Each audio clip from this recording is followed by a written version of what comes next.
அரக்கோணம் அருகே தொடர் மழை காரணமாக அறுவடைக்கு தயாராக இருந்த 10 ஏக்கர் விளைநிலங்கள் முழுமையாக நீரில் மூழ்கியதால் விவசாயிகள் வேதனை அடைந்துள்ளனர். அரக்கோணம் மற்றும் அதன் சுற்றுவட்டார பகுதிகளில் கடந்த சில நாட்களாக கனமழை பெய்து வருவதால் அப்பகுதியில் உள்ள நீர்நிலைகள் நிரம்பியுள்ளது.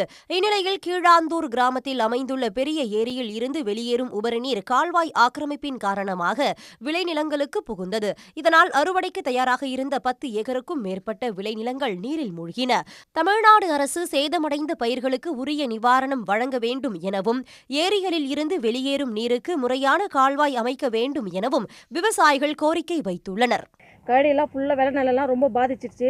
கிட்டத்தட்ட இது ஒரு 5 ஏக்கரா, இது 4 ஏக்கரா அப்படி போயிடுது. கழனி வச்சா எதுவுமே பண்ண முடியல. தண்ணி போகிறதுக்கான வழியும் இல்லை. இது கவர்மெண்ட்டில் நாங்கள் சொன்னாலும் இதுக்கு யாரும் ஸ்டெப் எடுக்கல. என்ன பண்ணுறதுனே தெரியல. நாங்கள் ஒரு ஏக்கராக்கு பார்த்தீங்கன்னா எப்படி பார்த்தாலும் எங்களுக்கு ஒரு 50-60 ரூபாய் வரும். அது ஒன்றுமே இல்லை, சுத்தமாக போயிடுச்சு. உடனுக்குடன் செய்திகளை தெரிந்து கொள்ள சன் நியூஸ் பெல் ஐகானை கிளிக் பண்ணுங்க.